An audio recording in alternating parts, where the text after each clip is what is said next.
Wonderful. Well, good day, everyone. My name is Marion Volkmann-Brandau, and I'm the Deputy Co-Lead on the Murad Code project. And on behalf of the Institute for International Criminal Investigations, or IICI, my colleagues and I are pleased to welcome you to this webinar. IICI is spearheading the Murad Code project, which is being supported by the Government of Canada through Global Affairs Canada until 2026. Want to do, starting this webinar, is to ask you a first question. We want to run a quick poll to see how many of you are familiar with the Murad Code. We have 86% of participation. That's not bad. Do you want to share the results? The results are that more people were unfamiliar with the code before joining this webinar. So 25 out of the 40 people who answered and 15 out of 40 were familiar with it already. But I feel that it's even if the majority of you are not familiar with the code, the fact that we have more than 50 participants joining in on this webinar today shows that today's topic is of interest to you. And that's why we're very encouraged to see that we have participants from all over the region, including from Burkina Faso, Chad, Nigeria, Sierra Leone, Liberia, and also other countries that are not in Africa. And that shows how important the topic is.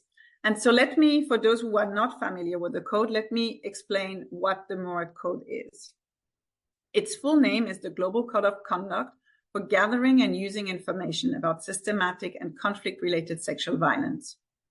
And it's a global consultative initiative aimed at building a community of better practice for, with, and concerning survivors of systematic and conflict-related violence, SRSV, as we call it in short. The code was named after Nadia Murad, a leading advocate for survivors of SCRSV and a Nobel Peace Prize laureate. And the key objective of this project is to respect and support survivors' human rights. And the need for such a code came from the realization that ineffective, unsafe, unethical practice of investigation, documentation, recording, gathering, and using information about systematic and conflict-related sexual violence, however well-intended, cause or amplify harm suffered by survivors. And in the end, it also diminished their chances for accessing justice. In fact, when it comes to justice and truth-seeking, unfortunately, until today, more often than not, everywhere in the world, the experiences of women and girls is often unacknowledged and overlooked. And this is why today we want to spotlight 4 countries in West Africa that have grappled with civil war, authoritarian regimes, or ongoing internal conflict, but have become really relatively stable democracies despite these challenges. 3 of them, the Gambia, Liberia, and Sierra Leone, have experienced different forms of transitional justice. And we can learn valuable lessons from the way survivors were treated during these processes. Nigeria, with its ongoing internal conflict and the Boko Haram insurgency, is also extremely relevant to this discussion around how survivors of conflict-related violence are approached and treated, including by the media. So we will explore these lessons with our 4 distinguished speakers in 2 rounds of questions. We will be presenting past gaps, but also transformative approaches, and we will be hearing from them how future mechanisms, for example, the hybrid court and the war crime chamber that should be set up in the Gambia and Liberia respectively, can offer a pathway of greater accountability and dignity for victims, their families, and communities. So let me now kick off the discussion by introducing you to the first panelist. Fatou Balde is someone who challenges stereotypes. Indeed, she's an African human rights defender who began her activism in no other place than Scotland, where she was addressing abuses faced by migrant women. And it is for her work that she was honored by the late Queen Elizabeth II with an MBE. Following the fall of the Jammeh regime in 2017, she returned to the Gambia and founded the organization Women in Liberation and Leadership, short WILL, to transform and protect women's lives and rights. Her multifaceted works includes publishing a shadow report highlighting the gendered impacts of authoritarian rule and the intersectionality of women experiences. Many of them were missed by the Gambian Truth Commission. This year alone, Fatou received 2 prestigious awards, the U.S. State Department's International Women of Courage Award, as well as the International Human Rights Award from the Geneva Summit for Human Rights and Democracy. She received them as a testament to her work, including for a crucial advocacy to end female genital mutilation, which is needed more than ever, as the Gambian Parliament is examining a law to repeal the prohibition of this practice. With that introduction, welcome, Fatou. It is a pleasure to have you with us today. Fatou, the first question to you is the following. While recognized and applauded for its efficiency and impact in the Gambian society, the main criticism against the Truth, Reconciliation and Reparations Commission, the TRC as it is known, was that it lacked gender sensitivity and a sufficient focus on the gendered impacts of the Jammeh regime. And today we'd like to hear from you, in your opinion, why did that happen? Thank you very much. The floor is yours. Thank you, Marian, and thank you for having me. So the Gambia Truth, Reconciliation and Reparations Commission, which is also, we call it the TRRC, when it was set up, our staff and the secretariat and the commissioners were sent on a study tour to South Africa and Sierra Leone. And one of the key lessons they learned was how both of these countries didn't adequately document the experiences of women. So our TRRC wanted to do better and to be more gender sensitive. Therefore, one of the things that was first done was to make sure that as part of our commissioners, we had female representatives. So we had 4 female commissioners. We also had a gender unit, which was referred to as the Women's Affairs Unit. We also had a psychosocial support unit for victims. And these were all put together to support women's participation in the process. And I have to admit that at the first, even the CSO's representatives, myself included, were very encouraged by this. Unfortunately, this became the yardstick for gender-sensitive response to our TRRC. It was soon clear for us that both Sierra Leone and South Africa were very different contexts, both in terms of the violations that they had experienced, but also the socio-cultural context of the Gambia, and these 2 countries were very different. So, for example, the Gambia is a very highly patriarchal society, and as such, gender roles, responsibilities, and expectations are very much prescribed for men and women. Our TRRC operation was very much of a reflection of the Gambian society, where even though we had women, for example, the women commissioners, but men occupy most of the decision-making positions. They also dominated the narrative as well as the working environment. And because of that, they lacked a gender lens in the whole operations and the way it was conducted. I actually remember at the beginning of the TRRC, when we were looking at what kind of violations would the TRRC look at. When the question of SGBV came up, many wondered how would it be proven and whether women would actually be trusted to be telling the truth. I, however, noticed that the same question wasn't asked when it came to other forms of violations that were being looked at. So whilst the TRRC afterwards really made efforts to include SGBV victims and encourage them to come forward and share their experiences, the fear of societal reprisal, shame, and stigma prevented many women from taking part in the process. We also saw this prejudice even when few of the women came forward and used the TRRC process. Many of them didn't receive a backlash. Also, with the way that the TRRC was going, where it was set up, when women came in to access the gender unit, they had to go through men in uniform, where they had to give in their information. And for most of the victims, it was triggering for them to have access to these places. So there were a lot of gaps in providing meaningful support for women to participate. However, on a positive side, we saw how the TRRC broke the culture of silence and the taboo around sexual and gender-based violence in the Gambia.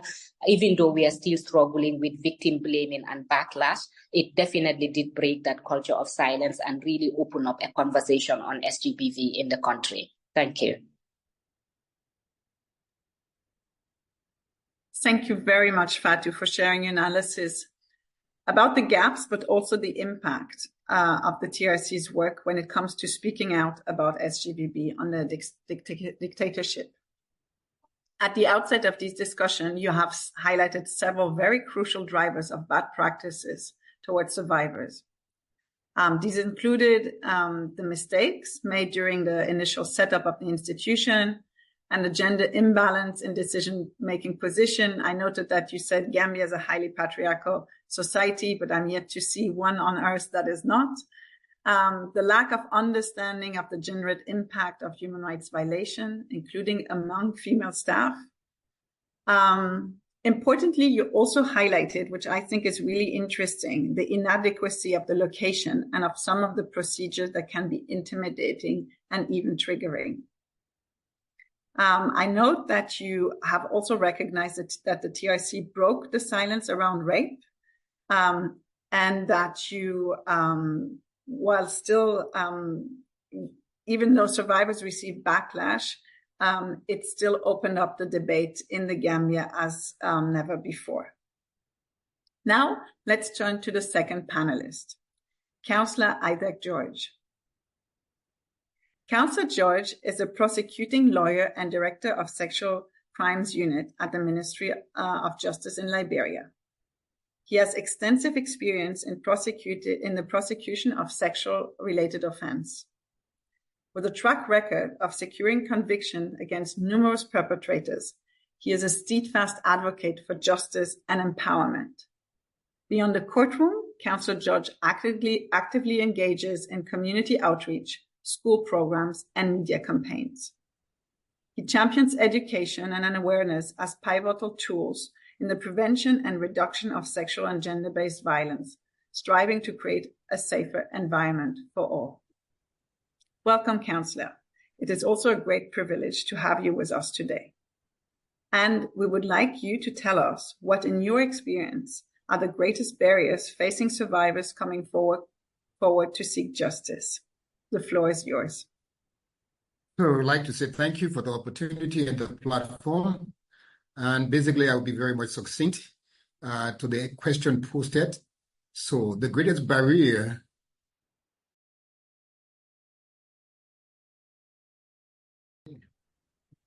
hello? Yeah, we can hear you now. Am I connected? Maybe. Yes, you are. Can you start again, please? Because Thank you. So as I said earlier, Liberia is a post-war country. And during the Civil War, there were a lot of crimes committed. And basically, there were a lot of victims who were victimized sexually.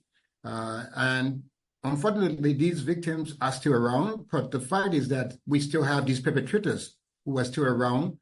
And based on the fact that they are around, these victims fear that they would be reprisal when they come forward. And so based on that, they've remained silent. And given the fact that the society seems to be a society of impunity based on what has happened in the past, and there hasn't been a forum for justice. And so many victims fear that we may have similar civil war in the future, or we may have similar calamities, and these perpetrators may form part of this group again. And therefore, they may not be able to get, there may be reprisals, there may be revenge because they came forward. So that has been a very serious factor, fear. And more precise, we also know that ignorance has been a factor. We all understand that given the fact that, as I said earlier, Liberia is a post-conflict area, and during the Civil War, there were a lot of things lost in terms of education. I mean, most of the victims today were born 20 years ago, 30 years ago, and so most of them did not have the opportunity to go to school. And given the fact that they are ignorant of certain things, they do not know that they've been perpetrated against. Some of them are victims out of ignorance, and based on the fact that they do not know that they've been victimized, they fail to come forward. Similarly, stigmatization is a factor, especially for adults. There are many adults who've been abused, but the fear that were they to come forward, they would be stigmatized by society, by their communities. And based on that, they refuse to come forward. A factor, more precise, is protection. Victims feel that if I were to come forward and report a case, how am I going to be protected? Because is the state prepared to protect me thereafter? And most often the answer is no. So based on that, they do not come forward. There is also a lack of confidentiality. Many persons want to come forward, but they want to be, it must be confidential. And unfortunately, over the years, we've been unable in Liberia to actually have a situation where confidentiality remains the hallmark, where victims are not exposed, where information given are kept confidential. There has been also a factor. More precise, the war has immensely created and increased the number of people who are poor. Poverty is a factor. And as we've said earlier, based on the fact that people are poor, and you have individuals who are influential, they have the financial means, they are able to commit crimes and be able to induce the victims, survivors, not to come forward based on the fact compensation in terms of welfare, in terms of academic schooling, and so forth. So basically, these victims, survivors will not come forward given the fact that indeed they do not have the means of sustaining themselves, and the perpetrator is able to sustain them. We also have a serious factor of culture, which is embedded with religion and tradition. I mean, basically, there are statutes that establish that a crime an act constitutes a crime, but in traditional settings or in religious settings, they may not constitute crimes. So based on that, survivors will not come forward because they believe in the authority they live under. The fear of eviction, the fear of excommunication from the churches or religious groupings or mosques or whatever it is. So basically, there are many factors, but again, we also have a grueling legal process and procedures. And many survivors fear that, well, given the fact that the processes are so long and time-consuming, procrastinating, there is no need to go forward because I may not seek, the justice I seek, I may not have it because it may take 10 years before. What time do I have? So these are factors that are responsible. And we have this jury system in Liberia where jurors are the ones who determine whether a person is convicted or not. And based on the fact that often they empathize more with the perpetrator instead of the victims, believing that they should blames on the victims instead of understanding the plight of the victim.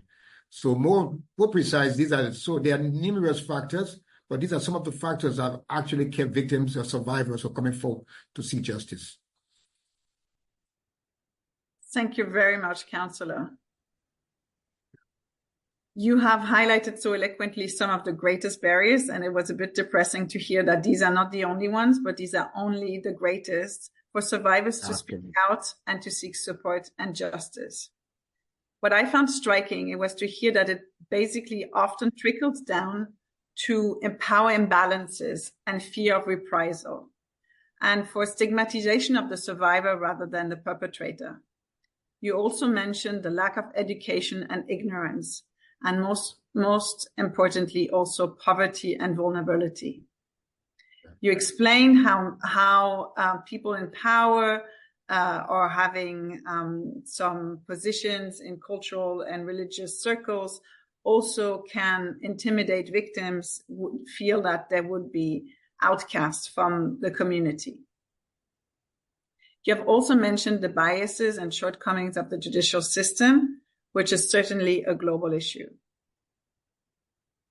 Thank you very much for sharing these insights. So I will now give the floor to our third panelist.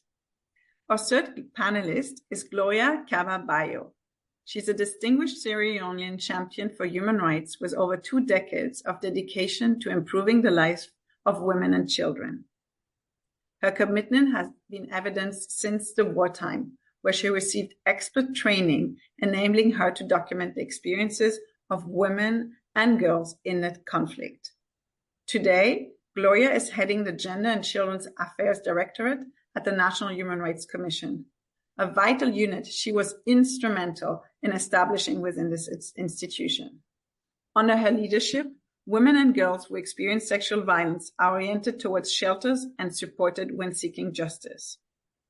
A tireless advocate, Gloria has played a key role in shaping transformative legislation for better gender equality and women's empowerment, including most probably, and congratulations to Sierra Leone on that, on last week's historical ban on child marriage. Gloria, we are extremely happy to have you here. As a representative of Sierra Leone, the only country on this panel who has experienced both a truth commission and a special international crimes court. But in hindsight, if it had been possible to change anything about the way the TRC and the court worked, what should have been done differently to increase the agency and empowerment of survivors of systematic and conflict-related sexual violence who participated in these 2 processes? The floor is yours. So if I had the opportunity to recommend, I would have recommended that the TRC and the special courts, we are not supposed to come together, because they came in as soon as we are trying to grapple with the effects of and the recommendations of the TRC, then the special court came in. And because the special court came in, there was a lot of attention diverted to the special court, and people started losing focus on the TRC.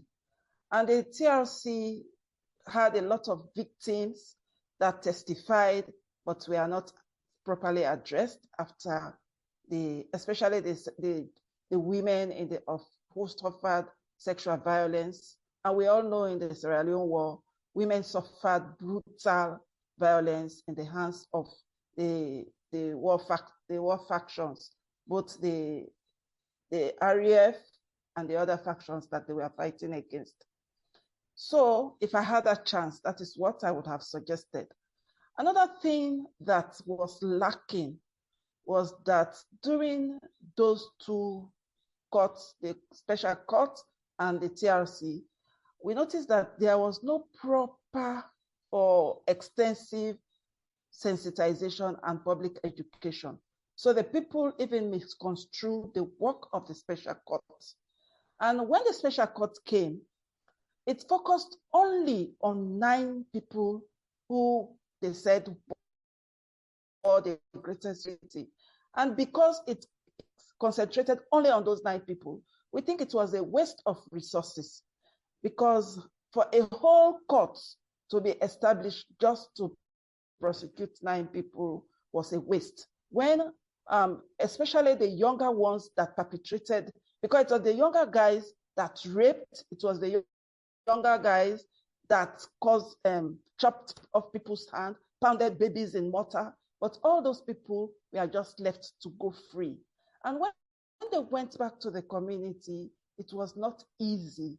Other organizations had to come to do counseling, but it was not easy because most of the people that are psychosocial trauma. And because of that, we have a lot of people who suffer from mental health.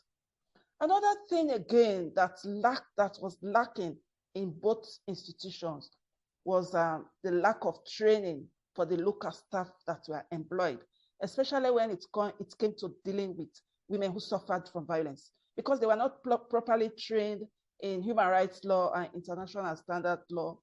They were not able to handle the victims of sexual violence completely. Again, I would have loved to see the special courts bring other people to justice, just as I have said. I would have also loved to see at the end of the day, that special court building that is standing there, because it's now a waste. It was actually a waste. The country has not properly utilized that building. Maybe at the end of the court, they would have maybe transferred the general court there so that it would be still monumental. Thank you. Gloria, thank you so much for sharing these insights. I'm sure that Fatou and other participants from the Gambia were joining us today. We're listening closely as they're about to embark on a similar pathway, and Liberia as well, indeed. I must say that your comments about, how a court attracts attention as opposed to a Truth Reconciliation Commission is particularly striking, because it's often a little bit the weak point of the system. A lot of resources, and this is not only the case for Sierra Leone, unfortunately, are devoted to the judicial proceedings. But as we know, these are only for selected individuals and are very individual sentencing. So what we're missing, as you said, is so basically, as you said, there's a lot of impunity, and there's less attention to changing the social norms or the understanding, the bias, and as you also mentioned, mental health issues. I also noted that you raised the importance of training of local staff. I would add probably also international staff to have a stronger survivor approach in the judicial proceedings. I think it's well noted that you highlighted public education as well for the larger public to understand what these survivors have gone through. So now, last but not least, I'm delighted to introduce a fourth panelist who comes from a different sector, but one that is extremely important, the media. Ismail Alpha is a Nigerian journalist from Maiduguri, northwestern Nigeria. With 15 years of experience, he's been deeply involved in chronicling the decade-long insurgency that has shaped the region's narrative. His commitment to truth-seeking journalism has taken him to the front lines, where he captures stories that define the essence of this enduring struggle. Alpha's work for international media outlets such as the New York Times, the Washington Post, the Guardian, and Associated Press aims not only to report events, but also to cultivate understanding, empathy, and awareness. Dear Alpha, it's a pleasure to have you here. Please tell us, you have worked with many media outlets, and in 2014, you were involved covering the kidnapping of the Chibok schoolgirls by Boko Haram, which became a huge story that attracted attention in the mainstream global media. On the surface, the level of attention the Chibok girl received seemed like a positive thing for the victims, survivors, and their families. However, in your experience, what were the downsides of how the story was covered? What was the impact of this for the survivors and their families? The floor is yours.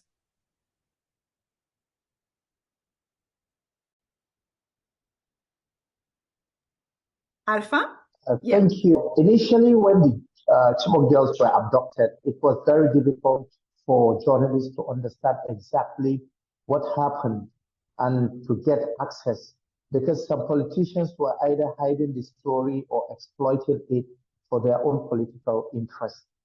However, a few journalists like myself managed to get on ground and help bring to global attention to this mass abduction, which led to some releases. At the time, however, no attention was paid to stabilizing and caring for the released survivors. Once released, some were held in military facilities or government buildings. Sometimes the military will not even tell the girls or women that they were going to meet journalists. They will simply organize a press conference to show the media that they have released these women and girls. Of course, this raises the question of consent. The girls and women clearly felt that they have to obey those who have rescued them. The environment in which the interview is conducted is also important. Some of these interviews were conducted in the presence of the military and many people around, and journalists were trying to extract information which made the survivors very uncomfortable. Working as a fixer, I also noticed that local and international journalists sometimes lack the necessary awareness of the cultural norms of the people of the North. For example, you cannot ask direct questions like, have you been raped? Some journalists have their questions written out, but they don't take time to get to know the person.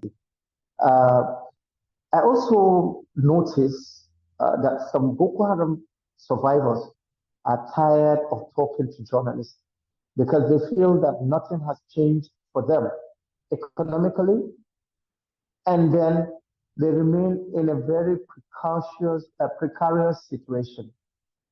They ask themselves, why do we come to be interviewed? Or why do they come to interview me? Because they want to tell their story, or do they really want to help us? These are questions they ask themselves. Having highlighted all this, I have to say that the majority of international journalists I have worked with are very ethical, and they have also been honest with survivors about their inability to change their lives. These are things that I understood about the whole thing. Thank you. Well, many thanks, Alpha, for these powerful reflections and for ending on a positive note. I also felt that your intervention was a strong reminder that unfortunately very often incidents of sexual violence become politicized, and this region is surely well placed to know that. And then in such context, it is crucial for journalists to remain impartial.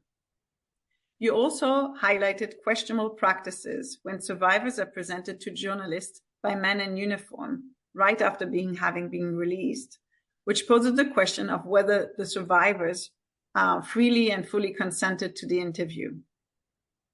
You also emphasized the need for cultural sensitivity, ethical interviewing practices, and meaningful support for survivors beyond media attention. These aspects as essential part of the Murad Code as well. And therefore, I'm very excited to start now the second round of questions that will focus on positive experiences you have all made and from which we should learn. Fatou, let me start by you. Can you please share an example of a survivor who you know and was undergone a positive transformation? Maybe a story of a survivor who has moved from feeling guilty and ashamed to someone with agency, leadership, and maybe even someone who has become a role model. When answering this question, please let us know what has led to that transformation. Thank you. Okay, thank you again. I think healing is a journey, and for many victims, especially female victims who had experienced a form of violations during our authoritarian regime, felt that just the ability to speak out and to share what happened to them was a first step for them through the journey. So for many survivors, once upon a time, they didn't believe that there would be an opportunity where they would be able to speak out. So for some people, just speaking out, whether it's through the Truth Commission directly or through the informal processes that were introduced by civil society organizations, they appreciated that they were able to do that. So, but however, it's important for us to acknowledge that also it takes more than just speaking out to really heal. I would like to share a powerful story of empowerment from one of the communities that our civil society organization worked with, called Centrée. It's a community that the former president targeted and accused the community of being witches. And many elders of that community, women and men, were arrested, tortured, forced to drink concoction, and a lot of sexual violence happened during that time. But that was one of the violations. The indirect of those violations were that when these people returned to their communities, they were labeled as witches. And that really created not just the stigma on themselves, but it created a fragmented society, a society that was completely destroyed, because people didn't trust each other anymore. So we introduced our safe spaces there for women. We introduced community dialogues where the communities had the opportunity not only to talk about the violations that happen, but also to use that opportunity to talk about other structural inequalities within that community. We created women support groups where women supported each other, and we introduced economic empowerment projects where the women started a community garden. And we have seen how that community has really transformed, in the sense that one of the women from the victim communities for the very first time contested for local elections because of the empowerment that she received. She didn't win the elections, but for the communities in that region, it was the first time a woman stood up and contested for elections. And she only lost by 4 votes to the man. And for us, it provided a role model for the women and the girls in that community. And she's become a champion for her community. And these days she attends meetings and provide information. Even as the accountability process starts, the Ministry of Justice calls her to represent her community. They give her information and she goes back and trickles it down to her community. So we've seen transformation happen in that, but also transforming victims' lives should also incorporate economic empowerment as well. Thank you. Thank you. I think it's really moving, I have to say, to hear a positive story and a very untypical also. I think the Jammeh regime was very, very specific in that was this whole witch hunt and the amount of suffering these people went through is clearly very unusual for in other countries. And I won't repeat what you said so eloquently, but I just want to just rethink about what you said. Healing is a journey, and clearly it cannot be achieved through one means only. And you said it, it takes a lot of different angles. It's complex, it's multifaceted, and it's probably not always linear.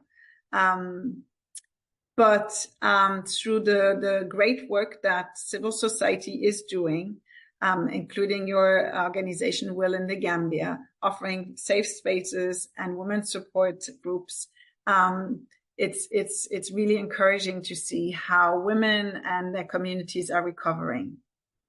So now I will be turning to a justice practitioner that you are, Councillor George, to look at something that is probably more justice related. And I like to hear from you from your opinion as a justice practitioner, what it takes for a survivor to feel that justice has been served. Does the sentencing of the perpetrators suffice?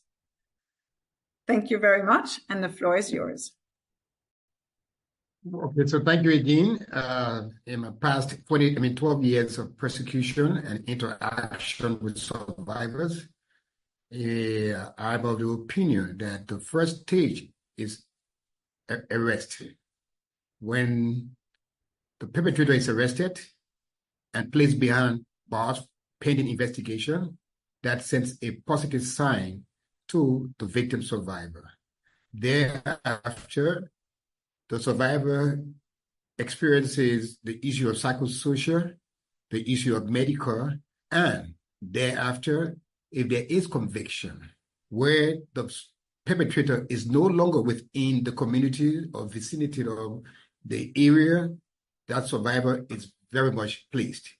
But more to that, the survivor believes that there must be reparation or welfare. Often, the perpetrator will always tell the survivor that if you were to inform anyone about what has happened, I may kill you, I may harm you. So once that perpetrator is taken from the community where he no longer has that freedom and the information is propagated out that he is behind bars, and believing that, yes, he is behind bars, possibly see he handcuffed, walk into court, and then go into prison, that gives a serious relief to the survivor. But as I said earlier, there is a need for reparation and welfare of the survivor, because many times the survivor lost almost everything in terms of their emotional being, their mental state, and so they need to recuperate. And in the process of recuperating, their well-being is needed. And once there is a transformation, many times the survivor comes from a very impoverished background. And so that survivor sees herself being placed into school, sometimes change of location, reintegration, relocation, all those things are positive signs for the survivor that she or he has received some level of justice based on the fact that the circumstances have changed thereafter being abused. So many times, conviction is the hallmark, and the absence of the perpetrator from the community, that is satisfactory and excellent for the survivor, because that fear goes away, that this perpetrator may harm me thereafter. It comes to an end. The perpetrator is sentenced to 50 years. He's sentenced to 25 years. The survivor has a breathing space, a freedom that the person I fear most, the person who has harmed me, is now incarcerated. And therefore, he does not have that latitude, that liberty, that freedom to harm or harm other girls. Because many times, the perpetrator is able to harm more girls when he's free, when he's home, when he's within the community. So that comes to an end, absolutely. So that makes a survivor feel that justice has been done and served. So the issue of course, welfare, reparation, medical, psychosocial, they're very important, but the finality that a perpetrator has been placed behind bars, he's sentenced, that is the hallmark. The survivor is satisfied. Thank you. Thank you very much. I think you said something quite quickly, but also very important. I think you reminded us that survivors are not only women and girls, but could be also men and boys. And I think that's a very important reminder. Thank you very much for having said so. And I have to say that I was nodding along when you said that this is, having a conviction is so important.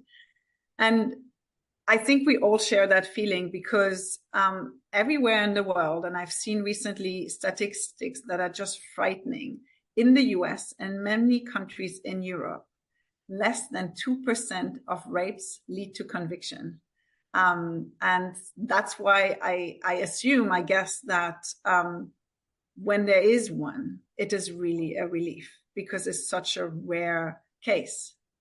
But I thought it was really, really interesting that you also invited us to look past the conviction, because it's not the end for the survivor. The survivors need much more to heal. They also need medical, psychosocial, educational, and economic support, and probably along with broader societal changes to truly feel that justice has been served and to begin the healing process.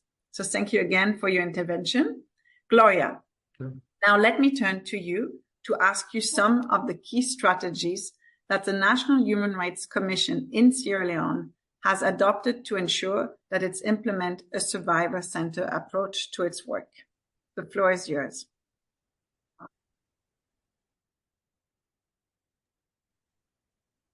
Thank you very much, Marion, for coming back to me. As a national human rights institution, which is mandated to promote and protect the rights of everybody in Sierra Leone, they have made it very mandatory to come along with a Directorate of Gender and Children's Affairs so that we'll be able to concentrate on a survivor-centered approach in our work. So one of the things we have done in all the work we do, especially when we come in contact with victims and survivors, is that we look forward, or we take their safety and security into great concern. And how do we do this?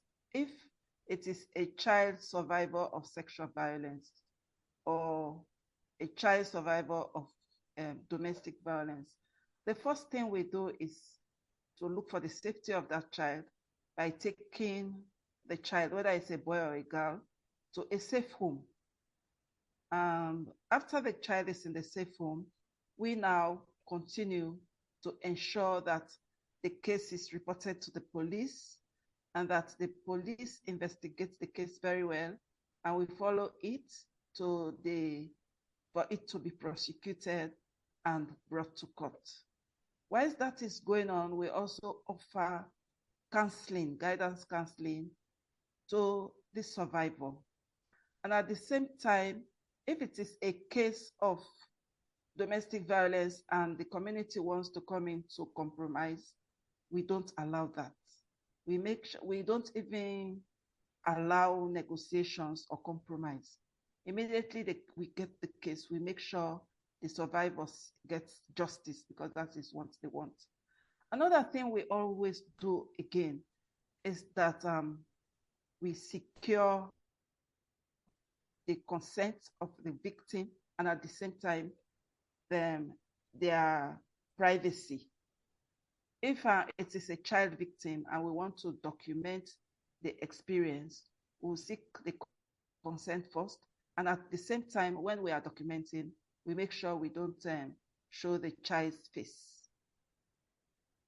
And again, most of the time in our commission, we work very closely with the complaints directorate, because that directorate is the one that receives most of the complaints in the commission, whether it is complaints from children, whether it's complaints from men, whether it's complaints from boys. But when women and children and even vulnerable groups are taken from them, they bring it to our directorate, and we work very closely with them until that survivor is justified, she seeks justice, or at the end of the day, the survivor will be satisfied with the services we give to them. Thank you. Thank you, Gloria. I did love the fact that you said no compromise, no mediation. And also thank you for reminding us about the multiple vulnerabilities of survivors that often, are not experiencing just one violation of human rights, but as you just said, like minors experiencing child marriage and also domestic violence. And that when you approach them with a holistic manner, including with ensuring their safety, ensuring their security, and that they do receive support and counseling support. And all of these are also key aspects of the Murad Code. So thank you again for putting this in practice. For the last question in this discussion, I would like to ask Alpha about his experience as a journalist, working with many different media outlets. Alpha, How can journalists help to create conditions to raise awareness and sensitivity about systematic and conflict-related sexual violence issues? And what ethical considerations should journalists keep in mind when they're covering this topic? What initiatives or best practice have been successful in Nigeria's media space in empowering survivors and challenging harmful narrative around sexual violence? The floor is yours.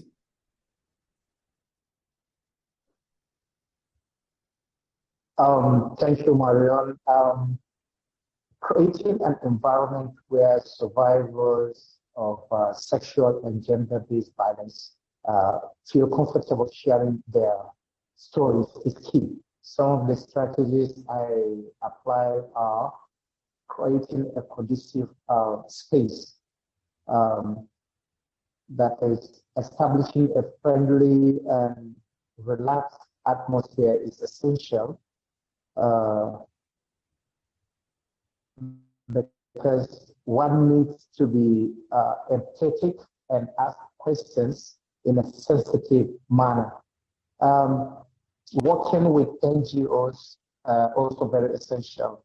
Not necessarily NGOs, it can be a local NGO. Collaborating with these NGOs that support survivors can be highly beneficial. These organizations have established relationships with survivors and can facilitate introduction, ensuring that the journalist approaches in a respectful and supportive manner. We should also be able to explain the impact. It is important to let survivors know that by sharing their stories, they may be able to help amplify the challenges faced by all survivors. We must also know that it is important not to overstate this impact or to pressure anyone into telling their story to serve the goal of amplifying challenges all survivors face. Story I covered with Leo immensely under Boko Haram. Her husband was killed, her baby was thrown, it was a baby girl, was thrown against the wall and she was abducted. She refused forced marriage and a suicide bombing mission, and she was severely burned and hospitalized in Maiduguri. Initially rejected by her family, mediation helped to reunite with their mother and daughter. With her mother and daughter, the NYT article, the woman who outsmarted Boko Haram in the US, a GoFundMe campaign enabled Balaraba to return to school, became a nurse, and supported her daughter's education. She eventually graduated from college and became a community leader. When I met her again years later, she has transformed from a victim to a leader, helping other survivors overcome trauma and stigma. Thank you.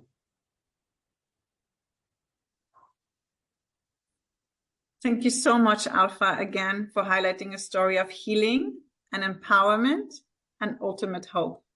As we were preparing for this webinar, Alpha told us about the story already, and we will share the link to this article in the chat. I love the title of this article. It's about a woman who outsmarted Boko Haram. I felt your intervention was extremely valuable because it described the need for upholding really the human rights of survivors.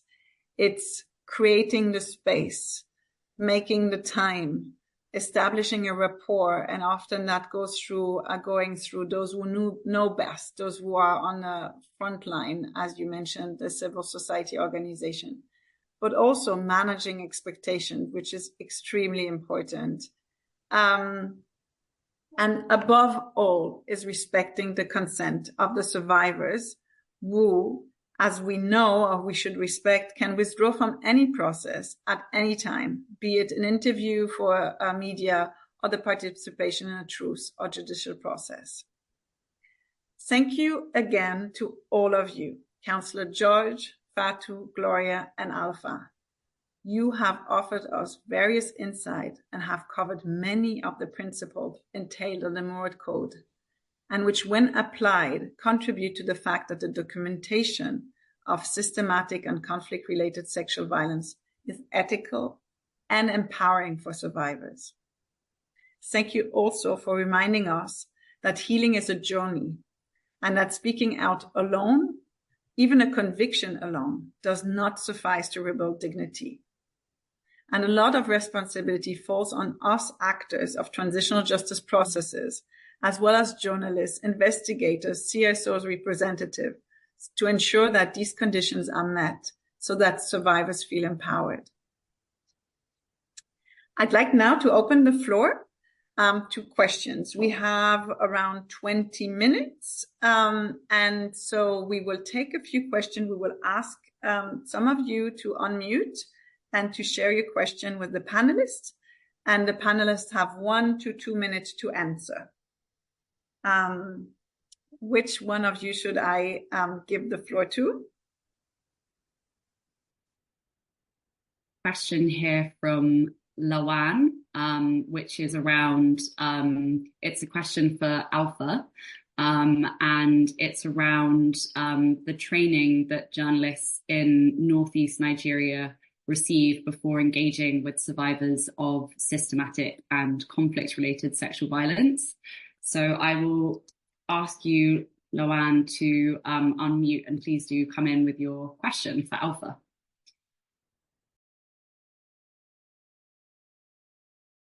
Yes, and thank you, and good afternoon, everyone. Thank you to the panelists and everyone for the insights and the information. My question goes on, how well do journalists in Northeast Nigeria receive training to engage with survivors of systematic and conflict-related sexual violence? In essence, does their training cover important components like GBV core concepts, ethics, which Alpha, I believe, has touched on, research methodology?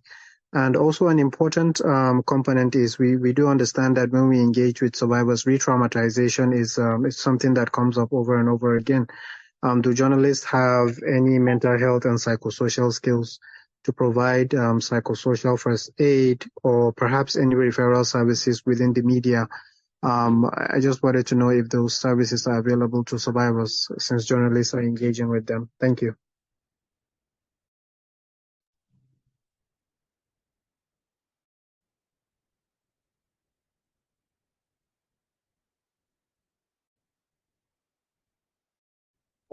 Alpha, would you care to respond? Thank you. Yes, Lauren, thank you for your incisive question. Yes, to a large extent, I will not be speaking for the locals, but from what I know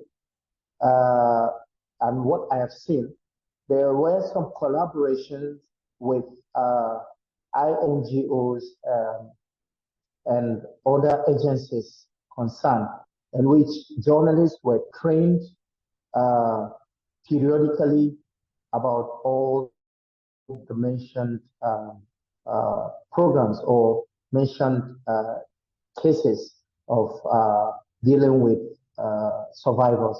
And I could recall we attended some of these sessions with most of the local media, local. Thank you very much, Alpha, for getting back on this question on training. The next question is to Fatou Balde. Joanna Rice, could you please unmute yourself? Wonderful to see you again. I wanted to ask about survivor leadership. So I was listening to you and Mr. Isaac George speak about all of the barriers to justice that survivors are facing. And I was thinking, well, these are not just barriers to justice. These are also barriers to being an effective advocate in your own right, for barriers to survivors having the opportunity for themselves to have leadership roles and decision-making roles. And if we want justice and reparation efforts to really effectively meet survivor needs, then their voices really have to be part of policy circles, advocacy circles, judicial circles. But of course, those barriers are enormous. Intimidation from perpetrators and state agents, survivor shaming, a culture that shames survivors in general, economic and health impacts that make it impossible or difficult to mobilize. I would like to hear from all of your experience. What are your recommendations for building survivor leadership and decision-making opportunities in the design and implementation of justice, truth, and reparation-seeking processes? So how do we build survivor leadership, and how do we make decision-making opportunities for survivors? Mm-hmm. Thank you very much. Thank you. Thank you, Joanna. And it's so nice to connect with you here. To the listeners, I was introduced to transitional justice and gender justice by Joanna. And actually, I would very much like, and I think we're talking about transitional justice in general. And I think we also need to reflect on how in many countries when transitional justice starts, we depend on experts coming from other countries to support national be it civil society organizations, be it these structures that are set up to at the national level. You have mentioned things that usually were occurring before the violation started. So, for example, if you talk about any of the different forms of gender-based violence or sexual and gender-based violence, you would often see that these are issues that were already existing before the violation occurred.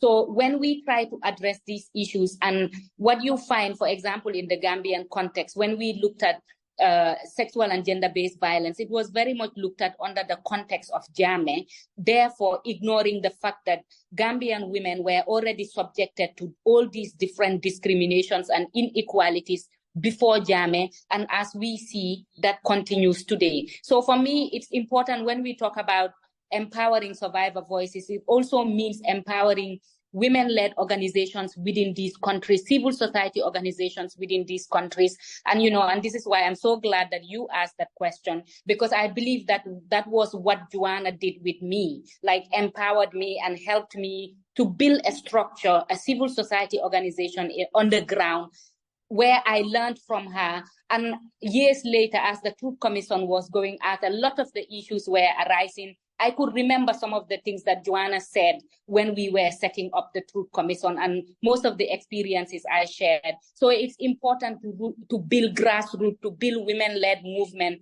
within the country so that when the Truth Commission, for example, ends, there are institutions, when international communities leave and the experts leave, that national, local-led or grassroots organizations can continue the work.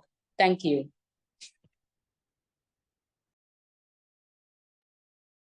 Wonderful. I love the fact that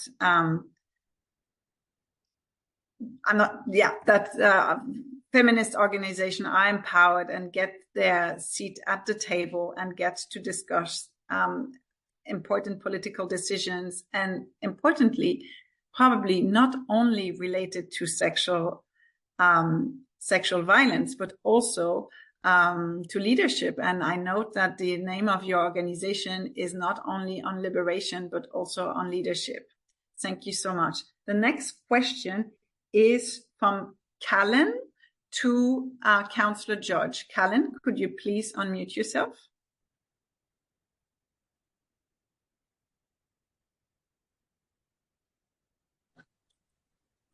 Thank you so much. I want to say that I really enjoyed the presentations, and this is quite good. And so my question, I have two questions. There were one that I put in the chat box, and the question is, from the country where I live, in most cases, the survivors are not taken care of as much as the perpetrators in some cases. And what really happens is that once the offense has occurred, you would realize now the society comes up because the perpetrator is from the society, the victim is from the society, they will agitate that the case is dealt with out of court. And once such discussions begin, the case ends up thrown away.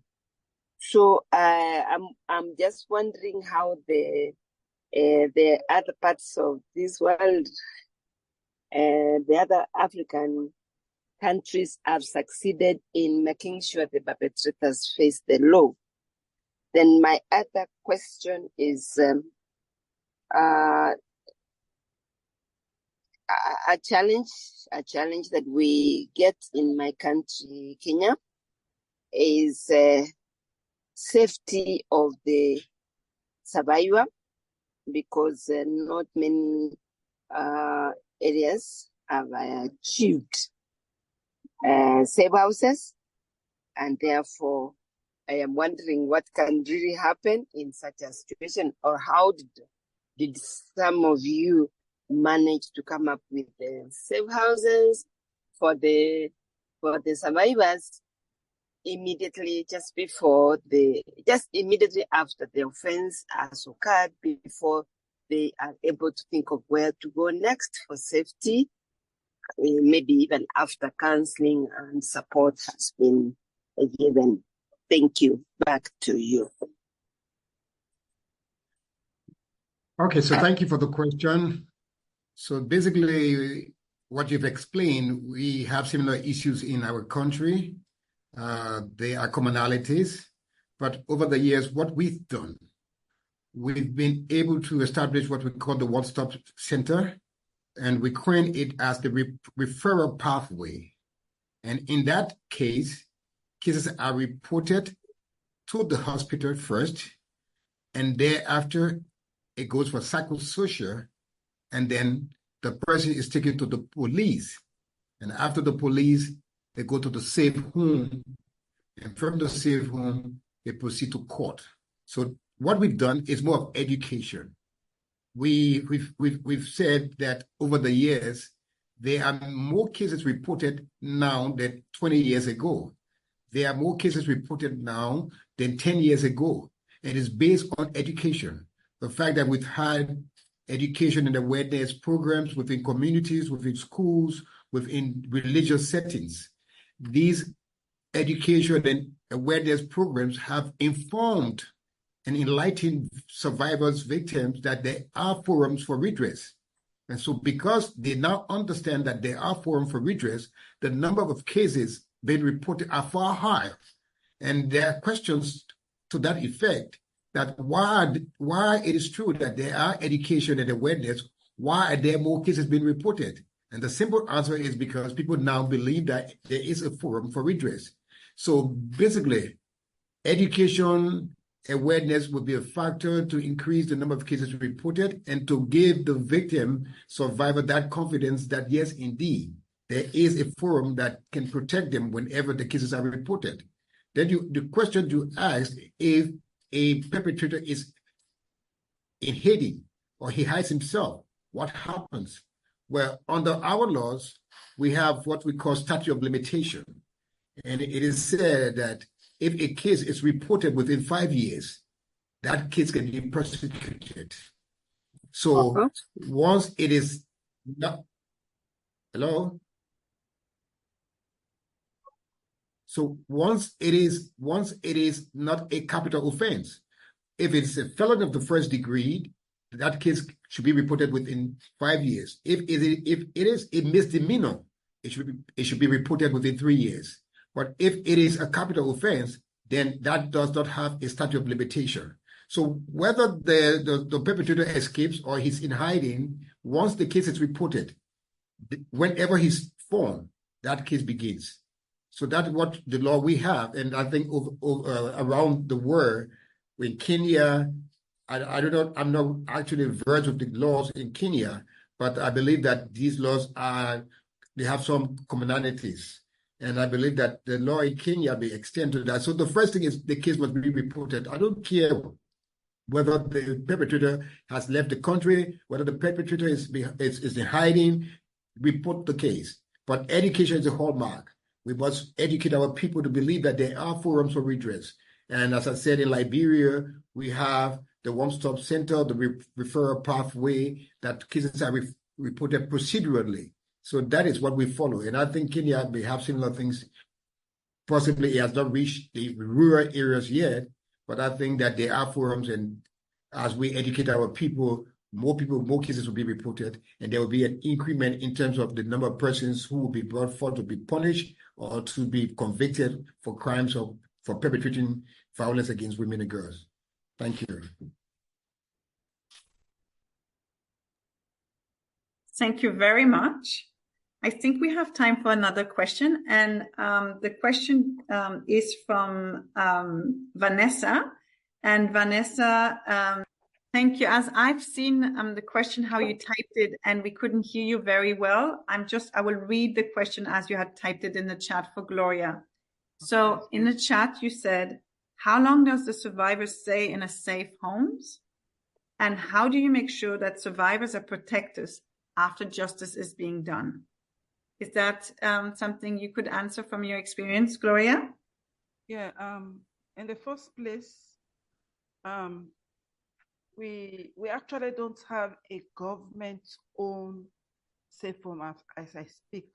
Most of the safe homes are owned by NGOs and international partners. Like we have a safe home owned by the Don Bosco Salesian Fathers. The Don Bosco, they most of the time keep the children until they know the child is safe to be reunited to his or her family. And the other question? That's the first one. The other question was to explain how you can make sure that the survivor is protected once justice is done, so that there's no retaliation. Yeah, like we work very closely with the Don Bosco family, and most of the time we are very satisfied with their services, because they have psychosocial counselors and social workers that stay with these children, and they even accompany the children to court when it comes to court. They will accompany them also to the Rainbow Initiative. Rainbow Initiative is like a one-stop center that George was talking about. It is a one-stop center, and as soon as the child or the victim is sent there, they make sure they take care of the child holistically and not just halfway. So, but most often they give medical assistance to the Don Bosco family, the clients of the Don Bosco family. So the social workers will accompany that child if it has anything to do with medical. They will accompany the child if it has anything to do with the police or to court. Then at the end of the day, when they are satisfied that the case is now handled and they want to reunite the children, they make sure the environment is safe for that child. We have a lot of cases where at the end of the day, the children are not able to be reunited up till now.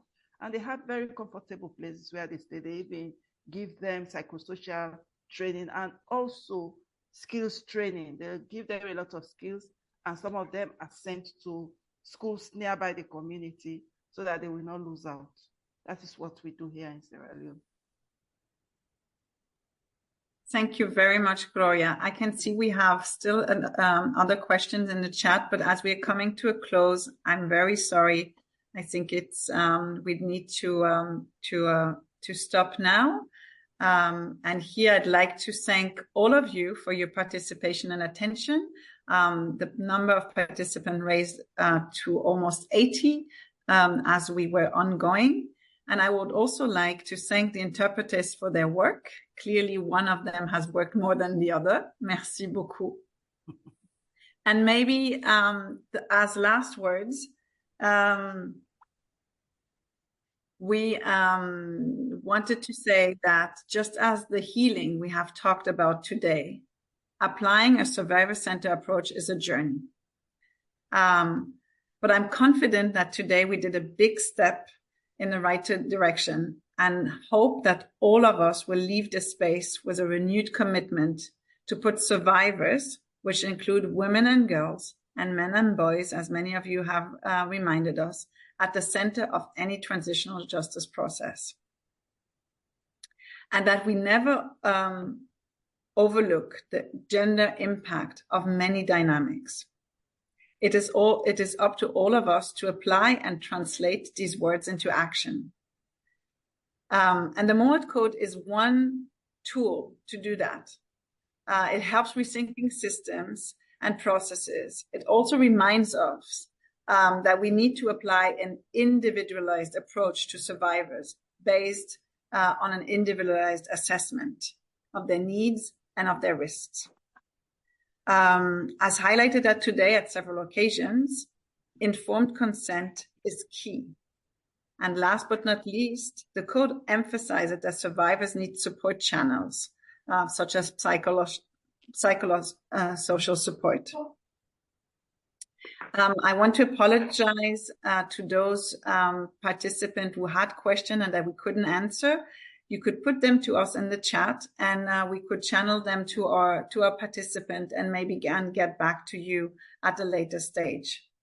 My colleague has put the website of the Murad Code project in the chat in case you would like to learn more about it or download the Murad Code versions, which are available in 11 languages. It was a true pleasure. It has been a true pleasure, to be your host today. And I wish you a very good rest of the week.